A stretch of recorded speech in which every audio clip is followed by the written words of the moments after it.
Yeah. No. All right. Next. I don't know. Lead me on that. Okay. No, lead me. I don't know. I was hoping you were gonna like. I think that VR is a bunch of bullshit. Like, I don't know.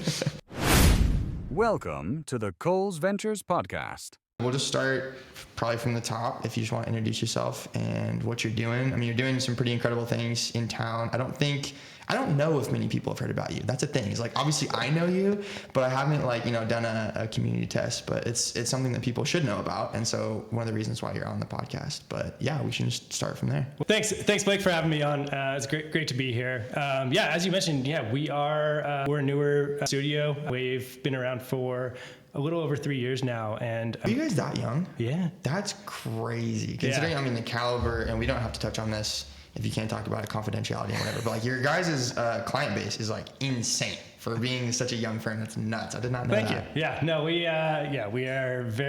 feel very fortunate. We've got amazing partners that we get to work with and work on some amazing projects.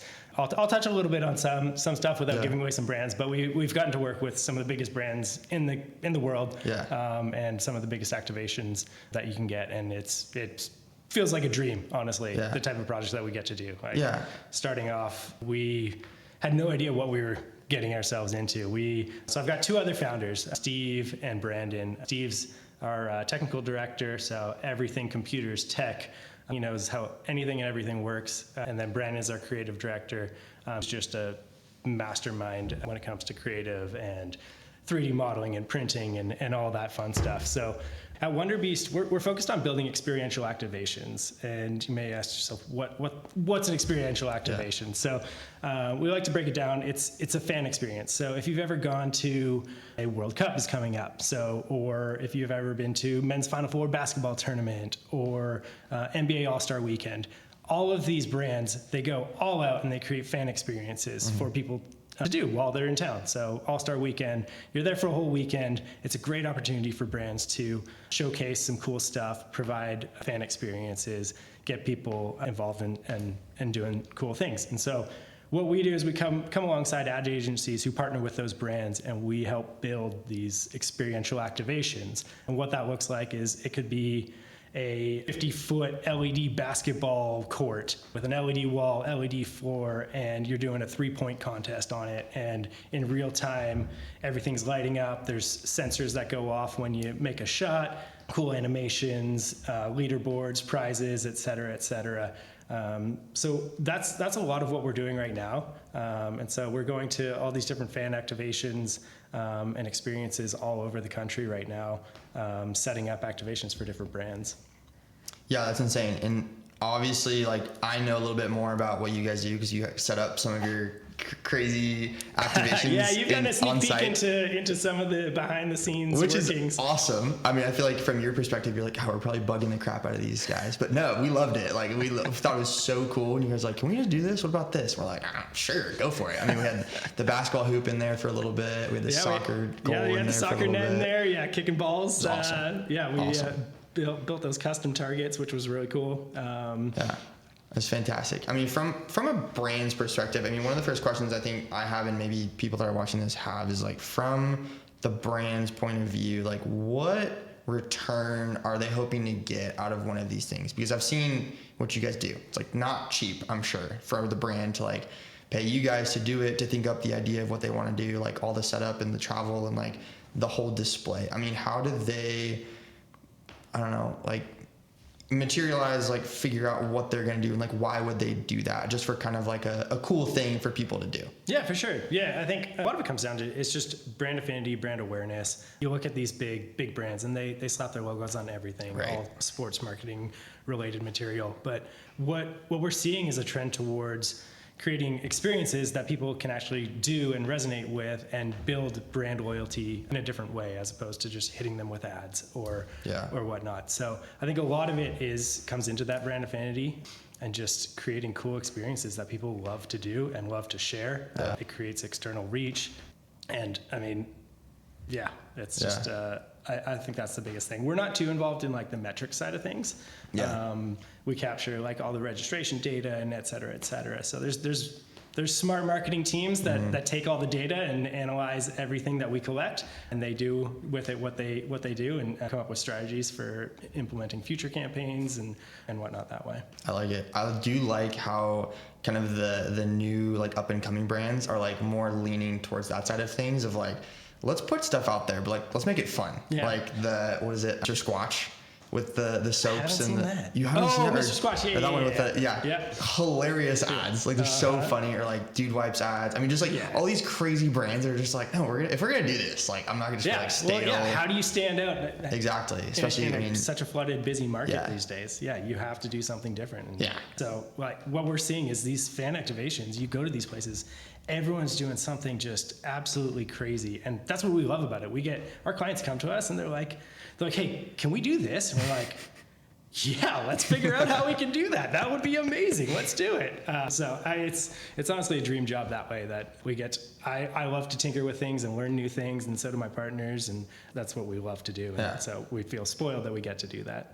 I love it. I mean, when you guys were starting out, I mean, I didn't even know you guys 3 years old. That's insane to me. When you're starting out, I mean, you're kind of still in like the early stages of this. I mean, what was the thought process to like, I mean, go out with just such a small team, you know, tailor to these bigger brands, go after kind of the big whales that people probably aspire to get someday? I mean, what was the thought process like at the beginning of, you know, strategic, like go to market for you guys? Like, how do you guys reach out to brands? Are you somewhat well enough known now where people kind of reach back out to you? I mean, how does that whole process work? Without getting too much into the details, I'm sure. Yeah, I mean, if you know me, Brandon, or Steve, you know we are not necessarily the most outgoing people. We're not salespeople. We put our heads down and we work our tails off. And I think the biggest thing for us for getting work has just been putting our heads down, working hard, and proving that we can do the work. And that's just been word of mouth off of that. We have been, like I said, fortunate with just the work that's come to us. And I think that's just, we take such pride in the work that we do. And we hope that shows, and it shows through just repeat customers. For sure. For sure. I feel like a lot of people, especially entrepreneurs or people, they're so focused on, you know, their marketing strategy, go-to-market strategy, and like all that's very important. Yeah. But I think the part that gets somewhat left behind is like if your product is really, really, really great and you're doing really great stuff, like people are gonna find it. Like that's not just gonna go unnoticed. And I feel like where people get off is like, oh, it's not doing well because our marketing strategy is off, or this is off. I'm like, oh, you maybe need to start from the origin point that it might not be all that it's, you know, chalked up to be. But I mean, when we started the company, we had no idea what we were going to be building. We're like, we could be building websites, we could be building banner ads. We really didn't know. And then I think the clientele that we've had have just kind of pushed us as well. And they're like, hey, can you guys do this? And we're like, yeah, we can do that. We can figure that out. Like, let's work on this together. And that's just built on top of each other. Each project after project, we keep pushing the boundaries of what can be done, what are our capabilities, and now it's just snowballed into this space that we're really loving to be in.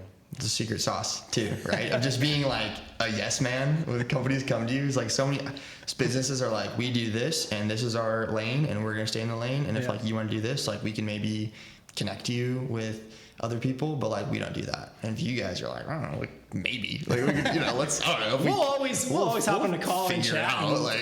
That was too good. How do you guys split up? So you said you have kind of your tech lead, more of like the product lead, and then what is your role within the company? I mostly handle our operations, oversee project management, do a lot of client management, and handle relationships that way.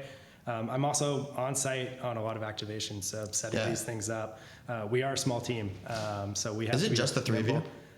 3 founders, and then we have 2 full-time employees, and then we've got a whole team of contractors that we staff up and down with as projects come in. Okay, that's cool.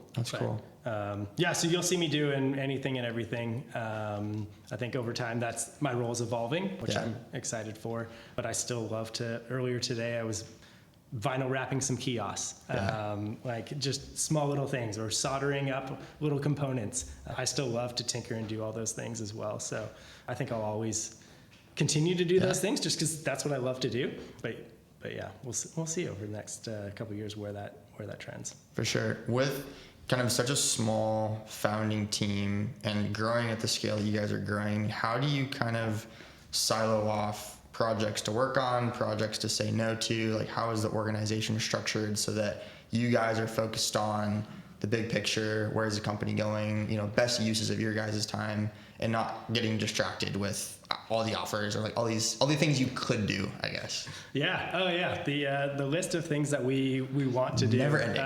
Yes. I mean, yeah, we're fortunate that we get all these cool requests coming into us and push us to learn new things. We obviously have a bucket list of things that we want to do and tackle. But yeah, I think that's something we're constantly battling with and evolving with and rolling with the punches as far as how do we adapt to new projects coming in. How do we grow the business? How do we grow as individuals? How do we take on more work? I think those are things that we're still figuring out and kind of taking in stride as we grow. Yeah, that makes sense. I mean, AI is a huge buzzword with everybody. Yeah. How has that affected what you guys do? Because I think that's kind of gone in a different direction than people had thought originally. When AI first came out, they were like, it's going to go after the numbers, the tangibles, like the numbers, the word, all of that stuff. But it's kind of gone, yeah, it does some of that, but it's more off of like the Mid-Journey was like one of the original, like, oh, yeah. went after the creatives, and everyone's just like, oh my God, never expected that, right? And so that's kind of like your guys' is not bread and butter, but like literally today I like sent in, GPT a photo of my living room as I'm like trying to figure out, what it looked like. And I was like, here's the photo of it, like figure out what would look best. And it would, 20, 30 seconds. It was like, here's what you should do. It gave me color schemes, like shades of colors that would work well. It gave me like links to things I could buy. And it was like, if I paid someone $5,000 to like design my house, like it was insane. Totally. Yeah. No, AI it's changed the game for sure. I think we constantly use it. It's a tool that we utilize and can't at this point operate without. I think it's funny you mentioned Mid-Journey. I think when that first came out, we had a lot of projects that were just like, all right, let's generate cool images and like create experiences where people can create their own images, because Mid-Journey, you had to be on Discord and do different things to actually get those images at first. And so we're like, we can program all this stuff. And so we made it accessible to all those people. And now fast forward 3 years, it's the use of AI just with coding, prototyping, like you're saying, designing some elements. We're just seeing it integrated across the board, and I think it's an exciting time. It's exciting to learn those new tools and integrate them. Where it's going to go from here, that's a great question. Nobody knows. But right now we've been enjoying using it, and I feel like you kind of have to at this point. For sure. What are some of the tools that you guys are using, like on a day-to-day basis? Like, how has that affected the trajectory of the business? As far as AI tools, we're definitely using Claude. Okay. Yeah, it just helps with a lot of our development processes. But it's also it helps troubleshoot things. Like you could be running into a bug, and instead of spending hours researching and testing things out, ask Claude, and Claude will often give you some hints and directions to go. Even prototyping, we do a lot of hardware integration, so shot sensors and different things that way. Getting to a proof of concept, we can do that a lot more efficiently now. It doesn't take you all the way there, as some of our developers like to say. It's like working with a junior developer. If you know how to manage them and know how to work with them, it can be great, but it can also lead you down a rabbit hole. Right. Like if you don't know how to talk to it properly, it's going to lead you down a rabbit hole of learning XYZ, and you're like, that actually doesn't help me at all. And now I'm spending hours and hours trying to dig myself out of this, trying to put the pieces back together. Yeah. I mean, has that been one of the reasons why you've been able to keep your team so small is use of AI? Or do you think just the way that you guys operate kind of just lends itself? I don't think so. I think we like to keep our team nimble and small. I think the variety of projects that we get kind of force us to stay small. There'll be projects where we need a 3D specialist to come in for 3 weeks to work on a project. But then we might not have a 3D related project for another couple months. Yeah. And so we have this core base of knowledge and skill sets. And then as new projects come in, we kind of have to staff up in certain areas. And I think the technology, as you know, is kind of so vast and different. So there's not like a one person that can do it all type thing. And so we really utilize specialists within different industries and bring them on board to help elevate and execute on our projects. Definitely. As you guys have kind of used that more, I mean, a lot of the stuff that you guys do is, tech enabled. There's always a tech element involved. I mean, where do you kind of see AI evolving for what you guys do as more of the like creative, experiential, that type of realm versus kind of how most people think about it of the like, it's writing code, it's going to take over our world, it's managing your home, or it's like, whatever. I mean, whether or not you think it's going to get that crazy or not is not my place to say. But for your guys' industry and more in the creative space, like how do you see that changing in the next couple of years? You hear a lot about AI slop. That's starting to become a big thing, and it's kind of obvious when AI is putting out, whether it be images. I mean, thinking back to the days of the fingers, how the fingers were always wrong. You always had 6 fingers or something. Have you seen? Sorry, sidebar. This is like this video somebody made of like Will Smith eating spaghetti over the years. Have you seen this? Oh my God, we'll have to look it up after this. But it's in essence, it's like it's going from 2020 or 2021 when it like first came out, and it's just like morphed like weird, and it's like super good crazy. And you watch it like 2020, 2021, and it's like 22, and it gets to 2026, and it's literally like if you shot with like a 4K camera Will Smith eating spaghetti, like talking to someone about how bad the previous iterations were, like it's insane. Anyway. Totally forgot where I was at, but yes, AI slop, that's what it was. Yes. I think within the creative industry particularly, definitely have to be cautious of like everyone's flooding the market. Now everyone's a designer. Anyone can put out stuff. You can be an interior designer. You just redid your living room or whatever it was you were designing thanks to ChatGPT. I think it opens up opportunities for the most experienced people within the industries. I think now, like that got you, designing your living room, for instance, got you 60% of the way, but it's not quite all the way there yet. Right. Will it get there eventually? Maybe, I don't know. Yeah. But now you're not going to go to an average person to do your design. Now, in order to take it higher, you're going to go to the highest end person to take it across the finish line. And that's where I think AI it's leveling everything up, but now we're needing those experienced people. And I think there's an opportunity for those people at that level to really come in and showcase their talent. AI, I battle with it constantly. I think there's great things about it, and I also think there's some stuff that we're just why are we using AI for this? We will ruin some jobs. We will take away jobs and potentially some good ones. And for what purpose? Efficiency. Agreed.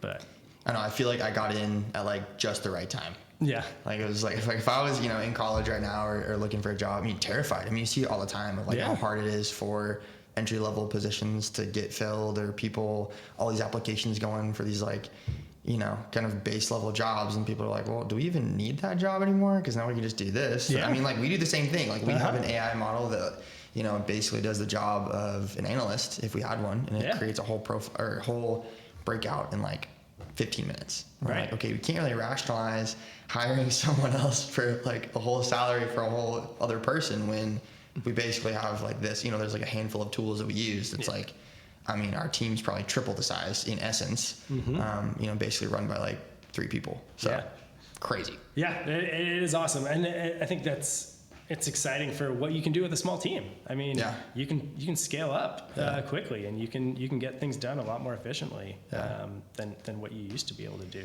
Yeah, no, it's insane. As far as like your industry and creative marketing and all that goes, like what kind of trends are you seeing in that space? Is there more of a trend towards one thing or the other? I know like, VR, XR, that was big for a little bit. That kind of has its ebbs and flows as things progress. We were just talking about that today. Yeah, are you seeing kind of more of that? Is it more like, I don't know, like what are you seeing? Yeah, I think for me personally, I'm seeing a lot more within the experience space, which is the space that we work and live in. So I hope it continues that way. But we kind of roll with the punches and transition with technology and follow it where it goes. But I think experience is getting people off their phones, doing experiences in real life, like going to festivals again. And I think that's where brands are really capitalizing, and they're coming in and they're saying, hey, you guys are going to be here. We're going to elevate the experience even more for you and just create an awesome, just well-rounded place for you guys just to let loose, enjoy, and disconnect or connect more. Yeah, because they kind of have that like almost fighting energy about them. It's like the brands want people to come and experience this, to do it in person, do all that. But then on the flip side, it's almost like hey, like use this hashtag, or oh, don't forget to post about this, or whatever. Yeah. Do you think brands are more doing it for the social amplification, or more for the they bought a ticket to this, or maybe they will buy a ticket once they do this experience? I mean, where do you or they kind of maybe somewhere in the middle? Yeah, I think somewhere in the middle for sure. I mean, social amplification for sure. Like you go online and you see everyone posting about all these things, and it creates this FOMO of, I wish I was there. Right. Look at what they did. This is rad. And it also gives people stories to tell their friends when they go home from they went to Final Four basketball tournament and they didn't just go watch the games. They went and did all these cool activities, and they go and they tell all their friends of all the things that they did. And they're like, hey, look at this photo. Look at these things that we got to do while we were there. I think like you go explore a new city and you're always looking for things to do. I think these activations and experiences it's giving people that opportunity of something really fun to do. And these are brands that are doing it. Like some of the biggest brands in the world that are not like, take a Pepsi, for instance. Pepsi's creating an activation that, I don't know where I was going with that. They're going to create a huge one. Like you take like you look at some of the brands that are creating activations and creating experiences, like creating a photo moment. It doesn't necessarily relate to the product per se, but they're creating a fun experience for you on site. And so I think, Yeah, I love it. What's been your favorite or best activation experience you guys have worked on? If you can divulge details. Looking back, we've done a lot of projects and a wide variety of different projects as well that kind of are different technology sets. I think some of the ones that I love the most are the ones that get people active and get people off their phone. So a lot of that it comes into like gamification and these games that we create. So we've done a lot of basketball games lately. So we've done like a 3-point contest, all on LED floors and with LED walls, and we've done a number of different games and gamification aspects to that. I think those are honestly my favorite, just because I go home and I go with my kids and I reset these things up and I'm like, this is so fun to play. This is awesome. I want to play this every single day and do it with my kids, and we get to do that and build it larger than life on a 50-foot LED floor. Like, it's so cool. That's sweet. Which one, and this might take a second too, has been the hardest in terms of like logistics? Because you guys, I mean, like you said, you build these huge things. I mean, like the coordination of building it, but let alone, okay, it's, built in Spokane, but it's in Atlanta. Like, how the heck are we going to get this there? I mean, name, and I'm sure you have a handful of examples, but name like the one that pops in your head. I mean, just going back to that, it's creating these experiences. We work with a lot of different partners. So we come in as the technical expertise on a project. So there's also an advertising agency who's come up with this crazy cool idea. They're handling a lot of the fabrication. There's fabrication partners, and there's creatives. And then we come in on the development and tech side. So there's all these different parties that work together, and I think that's the fun part. We all get to collaborate, and it's not just one company doing it all. We come in together, but you're right. There's a lot of logistics that go into an event, and there's a lot of coordination. We build some things, and we've got to ship them. I think early on, we had to build crates and ship product across the country, and I had no idea how to use freight shipping. That was totally new to me, and so made some calls and learned a lot about how you ship stuff via freight. And there's some great companies out there to utilize for that, but I think it's one of those things that it's ever evolving as well. There's always new challenges that come up with venue access and having talent and people on set and getting people on site to train BAs and all that stuff. There's a lot of logistics that go into it. Just back to that yes man mentality. Like, I don't know, figure it out though, I guess, or we won't. It's, I don't know. Either way, we'll have fun. Yeah. I mean, I think the hardest thing with all of that is like our projects, they all have a strict timeline. Yeah. Like, and sometimes really tight. Yeah. Like really tight. Yeah. Like NBA All-Star Weekend is happening on this weekend. Right. That doesn't get to shift. Right. So we're project based, and so we get a call maybe a couple months out of like, hey, can we do this? And we're like, all right, we've got 8 weeks to get this done. Yeah. Can we do this? We'll come up with a solution that we can do within that timeline. But like you look at building a house, for instance, how many times is your house project actually on time? No one's house. We don't built. get that luxury. No. So it's definitely stressful at times, just knowing the timelines and having to adhere to that. And you're like, this event's coming up. We got to make it happen. We'll make it happen. I think we all thrive under pressure and love that aspect of it. And then getting to see it on site. I think that's one of the biggest things for us is we're so used to being behind the screens, working in our office. But now we get to go on site and we get to experience what we built in a larger than life activation. I love it. What's been the biggest takeaway for you founding and being on the founding team of this company? Has there been anything along the road that you've marked as like, oh, I didn't realize like that was going to be as hard, or like this was a really good learning, or like, I don't know, because people tell you, I'm sure, like, when you're going to start a company, like it's going to be infinitely harder than you think. And you're like, yeah, like, okay. And you have like an idea in your head, but like, obviously when you're doing it, you're like, oh, like I kind of see what they're talking about. Yeah. Oh yeah. Yes. I think, I heard from another founder, very early on when we started the company, and they said the highs are as high as you'll get and the lows are as low as they'll get. Yeah. And that couldn't be more true. And that swing, it's not day to day, it can be minute to minute. And I think that's just being a founder, and you put so much more into it. Like this is your company, and take so much pride in what we do. If something is not going well, like it hurts. Yeah. It hurts the pride, and you want to fix it. And then 2 seconds later, you could be like, we got to win on this thing. And it's just the best feeling ever. So I think just the roller coaster of emotions that you go through was something that was unexpected for me. Yeah. I think a lot of people listening to this will probably wonder why you're building this in Spokane. You guys are working with international brands. Like, why are you in Spokane, Washington? Most people don't know it unless they've heard of Gonzaga, and then they even pronounce it wrong and whatever, whole thing. It's like, yeah, why Spokane? Yeah, I mean, I love Spokane. I am not originally from Spokane. I grew up in Vancouver, BC. My wife is from Spokane. We met at University of Idaho. And we didn't settle in Spokane right away. We traveled and went around the world. We lived in New Zealand for a couple of years. We lived in Coeur d'Alene, and ultimately decided to settle in Spokane. I think we just we're drawn to nature. We've got the mountains, we've got the lakes, we've got 4 seasons. We love to ski, we love to mountain bike, get out and be active. I think that's just a huge draw to this area. From a business perspective, I think, why not Spokane? There's so much opportunity here. We've got incredible talent. I think you mentioned, like, not many people know about us.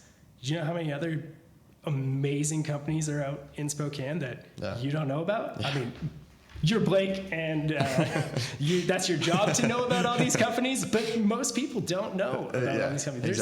There's incredible companies that are doing things you would have, like, couldn't imagine are happening in Spokane. Yeah. And I think that's incredibly cool. And I think I'm learning more and more about that, just being within the space and meeting more people. I am still relatively new to Spokane, so I'm still learning everything here. But I think it's a great place to raise a family. It's a great place to run a company. And I think in today's world, we use a lot of remote talent as well.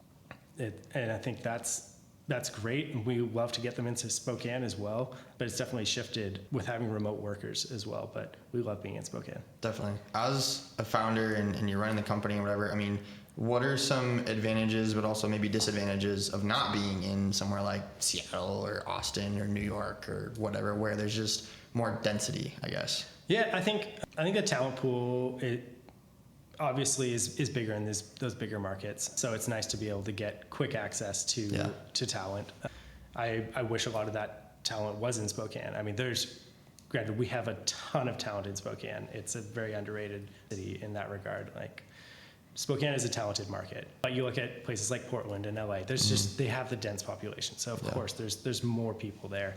I think for us, being closer to some of our clients, like our clients are not in Spokane, they are in LA, they're in New York. So accessibility to them would be nice. Yeah. Has that been a problem? I mean, I don't think so. I mean, from like an outside perspective, it seems like you guys are killing it. But like from your guys' perspective working in it, like are there times where you're like, oh, like if we were in LA or New York, like I know we're killing it for what we're doing now, but like it'd be so much easier just because they're right there. Yeah, I think, you definitely get a lot more face time. And that's definitely something we think about. And would we open a remote office? Potentially. Yeah. But right now we're finding that being in Spokane with technology that we have, like we're on Zoom calls all the time. Everyone's on Zoom calls. It's so easy to hop on a call or instantly Slack someone from across the country and be connected. So we don't feel like we're missing out and for not being in those big markets right now.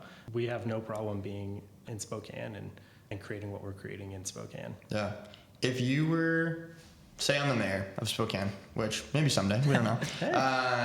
Say I'm the mayor of Spokane. If there was one thing that you're going to change or one thing that you're requesting to make it better for entrepreneurs, if there's like one aspect you're like, God, Spokane would, it's right there, but it would be so much better for people building businesses and for entrepreneurs and for the whole entrepreneurship ecosystem community. Like what would that be, if anything? Yeah, honestly, Blake, it's what you guys are creating at Fuel. It's just like softball, you killed it. Yes. Okay. I mean, I spent time working in Fuel, and it was great, and I got to meet a ton of people as well. I think one thing, like we were looking for office spaces, and it can be tough finding office space in Spokane, just to get off the ground, get started, and so having places like Fuel to be able to just jump into, be surrounded with like-minded people, I think that's so essential. We need more of it. We need spaces that businesses can easily go into. I think as mayor, I'll get on that. No, I'm not going to go down the rabbit hole. But I think surrounding yourselves with like-minded people who are doing amazing things is important. And I feel fortunate, Steve and Brandon, my founders, I'm not doing this solo. I have amazing partners, and I couldn't do that without them. I couldn't imagine doing this solo. And so for any of those solo entrepreneurs out there, having a network like Fuel is incredible, because you can just immediately go and you can ask questions to other founders. Like, hey, I need insurance for this. Have you ever dealt with this? Like, I'm at a loss. I'm not an insurance guy. I know creative. Yeah. No, that's so true. And I feel like that's where people often don't think about it, because when they think about co-working spaces, they're like, oh, a bunch of tech bros like coding on their own, like headphones on. It's like, no, like that's why we built it, was for like random questions like that. It's like, you need payroll. Like I've never done payroll before, like insurance, like legal. Like, I mean, all this, like I get questions like, hey, I need a legal guy. And like, luckily, like we work with one closely. Yeah. But you know, for stuff like that, where you're like, if you're new, and especially if you're new to town and you don't know, I don't know, like I'm building this thing. I don't know that. I'm here in this weird place. I don't know anyone. Like, I don't know. It's like so random, the stuff that you're like, you know, you should be working on the business, on the mission, all that. And if you're working on a bunch of BS stuff, it's like totally takes away from it and makes it infinitely harder than it needs to be. Exactly. So, yeah. No. I love it. We have reached the rapid fire question round. If you're feeling up for it, Blake. Okay. We talked about a lot about brands. If there was one goal brand that you haven't worked with yet that you want to sometime in the future, what would that be? Ooh, I wouldn't name a specific brand, but it would be working within the NHL. So a sports, one of the teams. I'm from Canada. I'm a big hockey guy.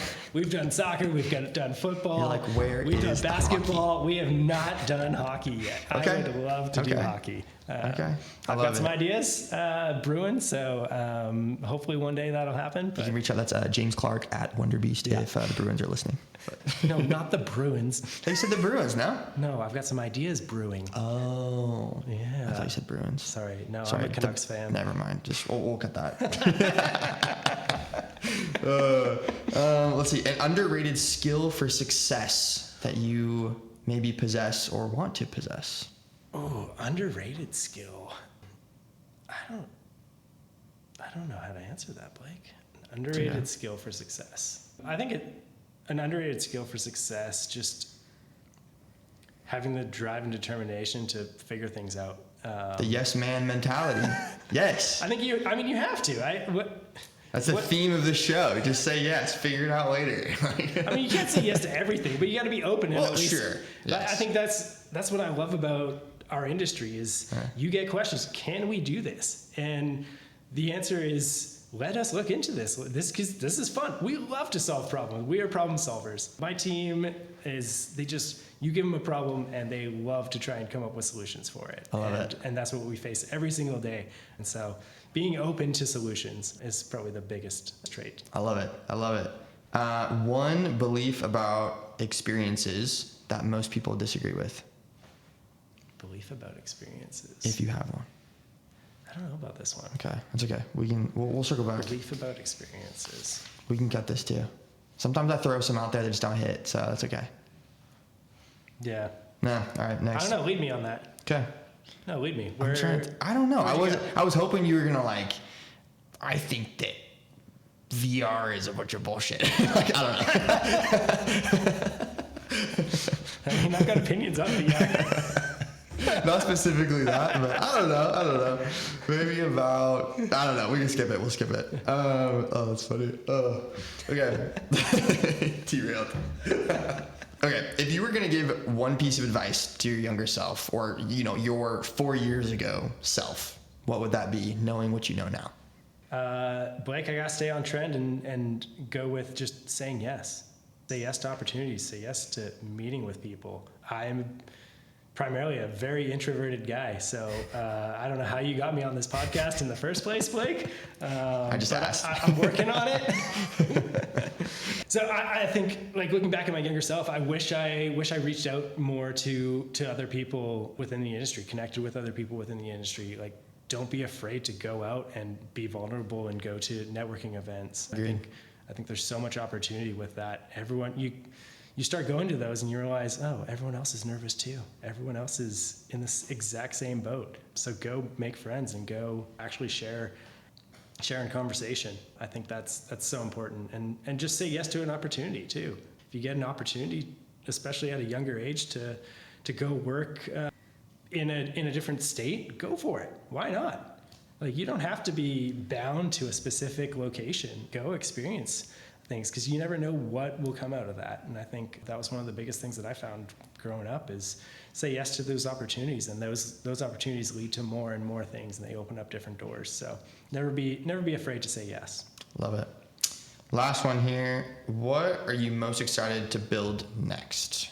Ooh, I've got some ideas, Blake. You might have to stay tuned. Okay, we'll have you on for episode 2, so you can be like, "That's what I was talking about. Isn't that sick?" And we're like, "Yeah, that's pretty awesome."